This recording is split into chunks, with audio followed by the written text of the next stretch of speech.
Hi friends, welcome to my channel. నా చేతిలో ఉన్నవి ఏంటో తెలుసా అండి? భక్ష్యాలు. మా చిన్నమ్మాయి అయితే ఎంత సింపుల్గా చేసిందో తెలుసా అండి? చూస్తుంటే చిటికెలో అయిపోయినాయండి భక్ష్యాలు చేయడం. చూడండి, చపాతీ అంత పెద్దగా కూడా చేసింది ఒకటి. నేను చేయమంటే చేసింది. అలా కూడా చాలా బాగానే వచ్చింది. టేస్ట్ మాత్రం అదిరిపోయిందండి. నాకు ఎప్పుడెప్పుడు తినాలా అని అనిపించింది. అందుకే నేను తిన్నాను. టేస్ట్ అయితే సూపర్గా ఉంది. అది ఎలా తయారు చేసిందో మీకు చెప్తాను, చూడండి. మరి ఏం లేదండి, ఫస్ట్ గోధుమ పిండి కొంచెం ఇలా బాగా మెత్తగా కలపాలండి. కొంచెం ఆయిల్ వేసి వేళ్ళతో బాగా పిసుకుతూ కలపాలి. అలా కలిపితేనే భక్ష్యాలు బాగా వస్తాయి. పప్పు కొంచెం పలుకుగా ఉడకపెట్టి ఇలా క్లాత్ మీద ఆరపోసిందండి. కట్టులాగా వస్తుంది కదండి, అదంతా వంపేయాలి. వంపేసిన తర్వాత ఈ పప్పును చూడండి, బాగా మెత్తగా ఉడకొద్దు, కొంచెం పప్పులాగానే ఉండాలి, పలుకులాగా చూడండి, అలా ఉడకాలి. దీన్నైతే క్లాత్ మీద ఆరపోసింది. ఇక బెల్లం అయితే చూడండి, చాకుతోని ఇలా మెత్తగా కట్ చేసి పెట్టిందండి. అలా అయితే మనకి ఈజీగా అయిపోతుంది. ఈ కలిపిన పిండి మీద ఒక క్లాత్ అయినా వేసుకోవచ్చు, లేకపోతే దాని మీద ఒక స్టీల్ గిన్నె అయినా బోర్లిచ్చి పెట్టచ్చండి. ఎందుకంటే అది మెత్తగా అయిపోతుంది తర్వాత, అప్పుడు ఈజీగా చేసుకోవచ్చు.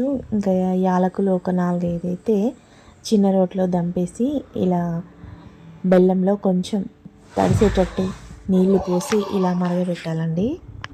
మనం ఆరబెట్టుకున్న పప్పును ఇలా మిక్సీకి అయితే వేసుకోవాలి. చూడండి, ఆ తర్వాత ఈ పాకంలో వేసుకోవాలి. పాకం అంటే పాకం వచ్చేటట్టు చేయొద్దండి, ఎందుకంటే కొన్ని నీళ్ళు ఎక్కువనే ఉంటాయి కదా ఇందులో. అప్పుడు పప్పు వేసి మొత్తం ఇలా కలిపేసుకుంటే సరిపోతుందండి. అది స్టవ్ మీద ఉడకనవసరం లేదు. బెల్లం అంతా కరిగిన తర్వాత ఇలా పప్పు వేసుకోవడమే. ఆ తర్వాత ఇలా ఉండలు చేసి పెట్టుకోవాలి. ఉండలు చేసి పెట్టుకున్న తర్వాత ఈ పిండిని కొంచెం కొంచెం తీసుకుంటూ ఇలా ప్లాస్టిక్ కవర్ మీద ఆయిల్తో కొంచెం వెడల్పు చేసుకోవాలి. ఆ తర్వాత దాని మధ్యలో మనం పప్పుతో చేసుకున్న ఉండలు ఉన్నాయి కదండి, అవి మధ్యలో పెట్టుకోవాలి. పిండిని అయితే ఇలా పల్చగా ఒత్తుకోవాలి, చూడండి. ఆ తర్వాత చుట్టూ గోధుమ పిండిని ఇలా సెంటర్లోకి తీసుకొచ్చి మిగిలిన పిండిని అలా పైకి వచ్చిన పిండిని అంతా తీసేయాలండి. ఆ తర్వాత దాన్ని రౌండ్గా చేసి అలా పక్కన పెట్టుకోవచ్చు, లేకపోతే వెంట అయినా చేసుకోవచ్చు. ఒకరు చేస్తుంటే ఒకరు కాలుస్తే మనకి ఎండిపోకుండా ఉంటాయి, బాగా వస్తాయి. కొంచెం పైన ఆయిల్ వేసుకొని అటు ఇటు ఆయిల్ వేసి పెనం మీద కాల్చుకుంటే సరిపోతుందండి. కావాలంటే నెయ్యి వేసి కూడా కాల్చుకోవచ్చు, ఎలాగైనా మీ ఇష్టం అది. మా అమ్మాయి చేస్తుంటే నేనైతే పెనం మీద ఇలా అటు ఇటు కొంచెం ఆయిల్ వేసి అయితే కాల్చి పెట్టాను. చాలా టేస్టీగా అయితే వచ్చాయి. నాకైతే అబ్బో ఎంత ఈజీనా అనిపించింది. నేనైతే మా వారిని ఇంకా నాకు భక్ష్యాలు తినాలనిపిస్తుంది, బయట ఎక్కడైనా కొనుక్కరండి అని అంటే, ఎందుకు మమ్మీ, నేను చిటికెలో చేసి పెడతానని ఇలా మా చిన్నమ్మాయి హారిక అయితే చేసి ఇచ్చిందండి నాకు. చూడండి ఎంత బాగా వచ్చాయో. కావాలంటే పప్పు ఎక్కువ కావాలనుకుంటే ఎక్కువ కూడా పెట్టుకోవచ్చు. మాకైతే ఇలా పల్చగా పప్పు ఉంటేనే టేస్టీగా అనిపిస్తుందండి.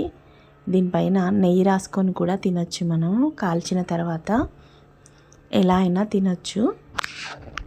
ఒకటైతే పెద్దగా చెయ్యి వస్తుందో లేదో చూద్దామని అన్నానండి, అలా కూడా చేసింది మా అమ్మాయి. వీటినైతే కొందరు పోలీలు అంటారు కదండి, ఇంకా మనమైతే భక్ష్యాలని అంటాం కదా.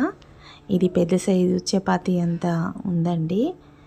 ఇది కూడా చాలా బాగానే వచ్చింది, పప్పు ఏం బయటికి రాలేదు. చూడండి ఎంత ఈజీగా అయిపోయినాయో భక్ష్యాలు. మీరు కూడా ఇలా ట్రై చేయండి. ఏదైనా మనం చేస్తూ ఉంటేనే మనకు ఈజీగా వస్తుందండి. మా వీడియో కనుక ఫస్ట్ టైం చూస్తున్నట్టయితే ముందుగా మా ఛానల్ని సబ్స్క్రైబ్ చేసుకోండి. పక్కనే ఉన్న గంట సింబల్ని నొక్కండి, ఆల్ అని వస్తుంది, దానికి కూడా క్లిక్ ఇవ్వండి. అప్పుడే మేము పెట్టే వీడియోలన్నీ మీకు నోటిఫికేషన్గా వస్తాయి. ఇలాంటి మంచి మంచి వీడియోల కోసం నా ఛానల్ని తప్పకుండా సబ్స్క్రైబ్ చేయండి. అలాగే మీ ఫ్రెండ్స్కి ఫార్వర్డ్ చేయండి. ఎలా ఉందో కామెంట్ కూడా చేయండి. మరో మంచి వీడియోతో మళ్ళీ కలుద్దాం. ఇప్పటివరకు సబ్స్క్రైబ్ చేసిన వాళ్ళందరికీ ధన్యవాదాలు.